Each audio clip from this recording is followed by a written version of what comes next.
बिस्मिल्लाहिर्रहमानिर्रहीम। अस्सलामु अलैकुम। आप देख रहे हैं यूट्यूब चैनल आम सी बातें।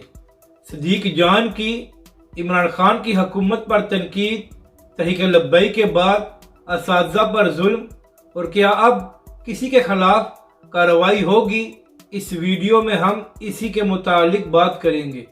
नाज़रीन कराम, जब 25 मई को इमरान खान साहब ने अपने लॉन्ग मार्च का आगाज किया तो राना सनाउल्लाह के हुक्म पर पंजाब पुलिस ने पीटीआई के कारकुनों के खिलाफ शदीद तरीन आंसू गैस की शेलिंग कराई। इसके बाद जब पंजाब में दोबारा पीटीआई की हुकूमत कायम हो गई तो इमरान खान साहब ने ऐलान किया कि जिन लोगों ने 25 मई को पीटीआई के कारकुनों पर शेलिंग कराई थी उनके खिलाफ कार्रवाई की जाएगी। हालांकि नाज़रीन कराम, इमरान खान की हुकूमत में तहरीक लब्बैक के कारकुनों पर शेलिंग कराई गई थी और इसके अलावा तहरीक लब्बैक पाकिस्तान के 40 से ज़ायद कारकुन शहीद भी हुए थे और इमरान खान साहब ने तहरीक लब्बैक के सरबराह अल्लामा साद हुसैन रिजवी को 8 महीने जेल में भी रखा था। मगर जब पीटीआई के कारकुनों पर सिर्फ शेलिंग कराई गई तो इमरान खान साहब ने कार्रवाई का मुतालबा कर दिया। और नाजरीन कराम, इस वक्त भी खैबर पख्तूनख्वा में पीटीआई की हुकूमत है।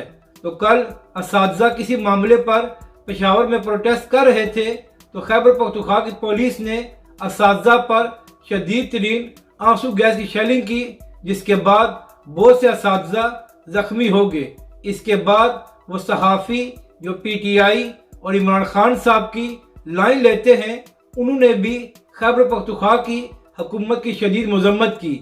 पहले तारिक मतीन साहब ने एक ट्वीट किया जिसमें उन्होंने लिखा कि अगर 25 मई को पीटीआई के कारकुनों पर शेलिंग करना गलत था तो इसी तरह खैबर पख्तूनख्वा की पुलिस का असातिज़ा पर आंसू गैस की शेलिंग करना वो भी गलत है और इसको डिफेंड नहीं किया जा सकता। इसके बाद सदीक जान साहब जो पीटीआई और इमरान खान साहब के बड़े चहीते हैं, उन्होंने भी ट्वीट किया कि खैबर पख्तूनख्वा की हुकूमत को शर्म आनी चाहिए कि उन्होंने असातिज़ा के साथ ये सलूक किया है। तो अब यहाँ पर सवाल इमरान खान से है कि जिस तरह आप 25 मई के वाक़े पर कार्रवाई करेंगे तो क्या इसी तरह आप खैबर पख्तूनख्वा के वज़ीर दाखिला के खिलाफ कोई कार्रवाई करेंगे कि उसने असातिज़ा पर शेलिंग कराई है, या इमरान खान साहब आपके लिए सिर्फ पीटीआई के कारकुनों की अहमियत है और बाकी जिसके साथ जो कुछ हो जाए आपको इससे फर्क नहीं पड़ता? अपनी राय का जरूर इजहार करें कि आपको यह वीडियो कैसी लगी और हमारे इस चैनल को भी सब्सक्राइब करें।